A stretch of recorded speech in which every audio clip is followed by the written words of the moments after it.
Alors moi je suis Adrien Aumont, je suis cofondateur de KissKissBankBank, qui est une plateforme de crowdfunding. Alors le crowdfunding, c'est une méthode de financement collaboratif, participatif, qui permet de financer ses projets avec sa communauté et avec le grand public, si jamais la viralité se met en place. Alors ça peut être des projets en tout genre. Il se trouve que sur KissKissBankBank, on retrouve des projets créatifs et innovants. Et donc, on retrouve aussi bien du cinéma que de la musique, du théâtre, des projets journalistiques, beaucoup, des projets d'art contemporain, des projets de design, des projets d'innovation sociale, des projets de web et de nouvelles technologies au sens large. Donc voilà, on retrouve vraiment toute la culture, toute la création actuelle et toute l'innovation d'aujourd'hui sur une plateforme comme KissKissBankBank. On accueille beaucoup en effet de web documentaires. On accueille beaucoup de projets journalistiques au sens large, beaucoup de projets de documentaires. Et le web documentaire est très très bien représenté sur KissKissBankBank. Depuis presque un an, la majorité des web documentaires se financent chez nous. Pour en citer quelques-uns, on peut parler du tout premier, celui qui est vraiment a été un des symboles pour nous de l'émergence de cette pratique, qui s'appelle Parole de conflit, de Raphaël Beaugrand. Raphaël est parti de Srebrenica jusqu'à Hiroshima en vélo pendant 10 mois, parti à la recherche de témoignages de tous ces gens qui ont vécu de très grands conflits du XXe siècle. Et il a fait sa collecte tout en pédalant et tout en partant à la conquête de tous ces témoignages. Donc c'était franchement une aventure exceptionnelle parce qu'il a fait sa collecte en même temps qu'il faisait cette aventure humaine, et donc finalement son point avec la Terre, c'est toutes ces correspondances passées à travers cette collecte de fonds. Donc ça a été une collecte de fonds super belle parce qu'elle a vraiment créé du lien social et donc c'était vraiment passionnant. Ça c'est vraiment la toute première. Ensuite, on peut citer La Nuit oubliée, qui est le deuxième web documentaire d'Olivier Lambert et de Thomas Salva. On n'a pas besoin de présenter, qui sont des gens qui sont quand même très identifiés et très reconnus dans le web documentaire, dans le journalisme actuellement. Et La Nuit oubliée a été soutenue aussi par Le Monde, qui a vraiment aussi donné du relais grâce à leurs médias, et qui par la suite a été diffuseur de ce web documentaire. Pareil, avec Le Monde aussi, on peut parler de Gaulle Ukraine, qui est un web documentaire que vous avez pu suivre sur Le Monde pendant la Coupe d'Europe cette année. Ensuite, on peut parler d'un autre web documentaire, en tout cas d'une œuvre transmédia qui était vachement bien, qui s'appelle 21 voix pour 2012, pendant la campagne électorale. Et c'est un des projets assez atypiques parce que c'est un projet qui a réuni 6 mentors. Les mentors chez nous sont des médias, des institutions, des groupements voulant participer à l'essor du crowdfunding et à l'essor, là, dans ce cas précis, du journalisme, de l'écriture interactive et de ces projets transmédia. Et donc on peut retrouver comme mentor OVNI, YouFeel, Hans Lucas, Freelance, et j'en oublie, qui ont soutenu et donné encore une fois de la visibilité et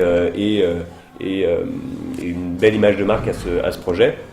Et puis, je pense aussi à I Got My World, qui est un web documentaire sur le milieu gothique, qui est un super web documentaire. Ils sont en montage actuellement, donc on n'a pas encore pu le découvrir. Je pense qu'il y a un très beau diffuseur qui va le sortir, ce web documentaire.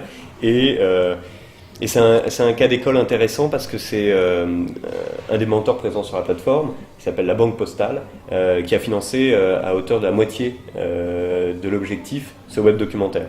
Donc ça c'est aussi une des particularités sur KissKissBankBank, c'est que la Banque Postale choisit un projet tous les mois et il le finance à hauteur de la moitié au maximum en tout cas.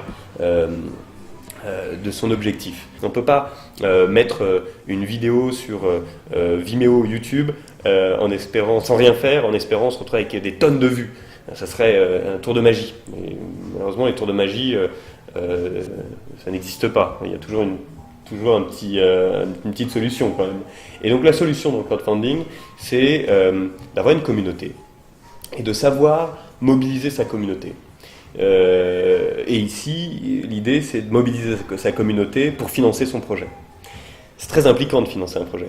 Ça demande de sortir sa carte bleue, ne serait-ce que pour mettre 1 euro. Donc, je veux dire, la démarche est plus impliquante que de faire un like ou que de transférer un lien. Donc, il faut être malin, il faut prendre du temps. Ça prend du temps de faire une collecte de fonds, ça prend du temps de mobiliser une communauté de toutes les manières. Et avoir conscience que sa communauté, c'est pas une idée floue comme ça, c'est pas un mot, un terme qu'on entend énormément en ce moment, c'est quelque chose d'assez structuré. Et la communauté a le visage suivant. Elle prend le visage de 3 cercles. Le premier cercle, c'est ce qu'on appelle le lien fort, c'est tout simplement notre lien intime, c'est notre famille, nos amis, tous les gens dont on est assez proche. Ça peut pour une association, ça peut très bien être simplement ses adhérents. Mais en tout cas, on est sur un premier cercle de gens qui sont vraiment liés au créateur et donc liés au projet. Ensuite, le deuxième cercle, on parle ici de liens faibles et on parle d'entourage plus éloigné, d'amis, de gens qu'on n'a pas vu depuis longtemps, des gens qu'on connaît mais pas si bien. C'est un cercle qui est beaucoup plus élargi, bien évidemment, mais moins intime. Donc, il va se falloir trouver les bonnes idées pour réussir à le mobiliser. Et puis, le troisième cercle, c'est le grand public. Et le grand public, on ne sait pas exactement qui il est et il dépend surtout de chaque projet. Chaque projet a un troisième cercle et un grand public adressable différents les uns des autres. Et donc c'est aux créateurs, bien en amont, puisque ici on parle du moment du financement, d'essayer de savoir qui sont les gens qui pourraient être intéressés par son projet et qui seront par la suite son audience, en tout cas ses spectateurs, si c'est ici l'idée d'un web documentaire. Alors, il faut être méthodique, il ne faut pas croire qu'on arrive à mobiliser le troisième cercle tout de suite, instantanément, alors qu'on est à 0 € et 0% de l'évolution de sa collecte de fonds. Donc il faut être méthodique, et il faut se dire qu'une fois qu'on a réussi à mobiliser le premier cercle, on arrivera plus facilement à mobiliser le deuxième cercle. Et une fois que le deuxième cercle est au courant et qu'il nous soutient et qu'il est déjà dans l'aventure, ça sera une évidence d'arriver à mobiliser le troisième cercle. Donc il faut être méthodique, et il faut tous les jours prendre la parole en communiquant le plus précisément possible et en créant le plus de liens et d'intimité avec les gens à qui on s'adresse pour réussir à les mobiliser et afin d'obtenir l'objectif de la collecte. L'objectif financier, il est en moyenne de 4-5 000 €. Donc il y a des projets qui sont bien au-dessus, puis il y a des projets qui sont de l'ordre de 500-800 €, qui sont des petits projets, et des projets qui sont dans les milliers d'euros, 20 000, 30 000, etc. On fixe cet objectif, et il faut l'atteindre. Si on n'atteint pas l'objectif, on ne récupère pas l'argent, et les internautes récupèrent l'argent immédiatement. Cet objectif, on doit l'atteindre dans une durée précise, qui est de 90 jours maximum. Alors on se dit, mais ça fait beaucoup de règles quand même pour une collecte de fonds. Et en fait, c'est ces 2 règles en relation qui sont vertueuses. Parce que comme on a un objectif à atteindre dans une durée précise, la mobilisation se crée. Et puis ensuite, pour donner envie aux gens de venir nous soutenir, on va leur proposer des contreparties. Donc on ne propose pas de rétribution financière, c'est pas ici la règle du jeu, mais on va donner des contreparties qui créent un lien social avec le créateur et qui créent un lien émotionnel avec le projet. Donc ça part de votre nom au générique jusqu'à un tirage photo numéroté, une invitation à l'avant-première, et puis tout un tas d'autres idées bien plus originales et bien plus amusantes que celles que je viens de citer. Le crowdfunding n'est pas un modèle économique. Le crowdfunding est un nouveau mode de financement. On ne peut pas dire que le web documentaire a trouvé son modèle économique. Ce n'est pas la question, puisque en revanche, le web documentaire a trouvé une réelle source de financement. Ça, c'est indéniable. Maintenant, pour chacune des industries culturelles et chacun des secteurs utilisant une plateforme comme la nôtre, ils ont chacun leurs modèles économiques. Pour certains, ils ont été bouleversés ces dernières années. Pour d'autres, ils sont encore sur des modèles assez stables. Le web documentaire était une nouvelle initiative. Et les modèles économiques vont s'écrire dans les années qui viennent. C'est encore de la recherche et du développement. Mais donc, les mentors chez nous, ça va de webdocu.fr pour le web documentaire, pour l'écriture interactive, jusqu'à MK2 pour le cinéma, de manière générale, et pour le court-métrage. en passant par la Banque Postale qui soutient quand même très régulièrement des projets financièrement. Donc certains vont donner de la visibilité, vont donner à des projets la possibilité de toucher leur audience pour essayer de ramener le plus de gens de ce fameux troisième cercle dont on a parlé précédemment.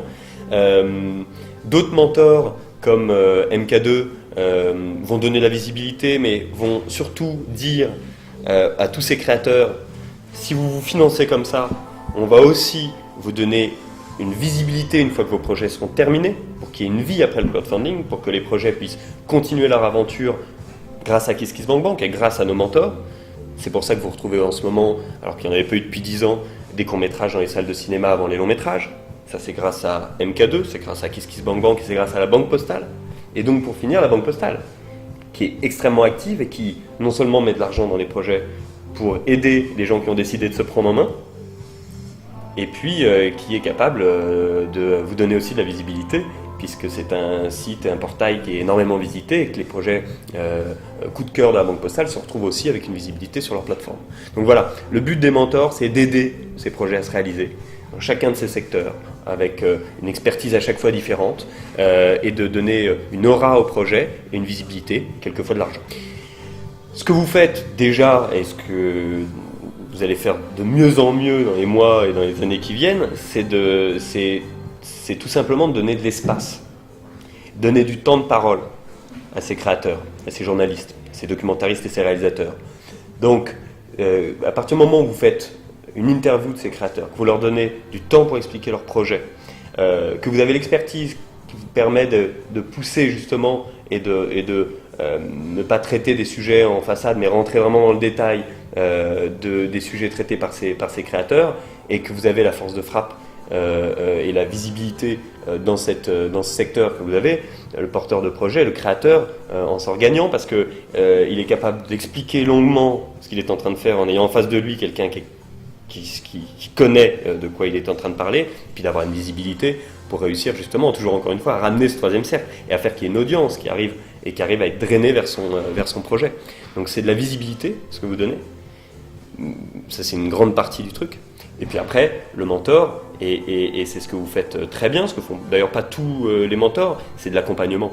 Puisque vous êtes une plateforme centrale aujourd'hui au sein de ce secteur, et donc au quotidien, vous conseillez des créateurs de projets, et vous connaissez le crowdfunding aussi bien que nous, vous l'avez pratiqué, et du coup vous êtes capable de dire à tous ces gens comment ça marche, comment faire pour réussir une collecte de fonds, et du coup vous transmettez l'intelligence, vous transmettez le savoir en tout cas en la matière. Donc vous accompagnez, vous conseillez, puis vous donnez de la visibilité. Je crois que c'est une action de mentor complète et qui fait du sens.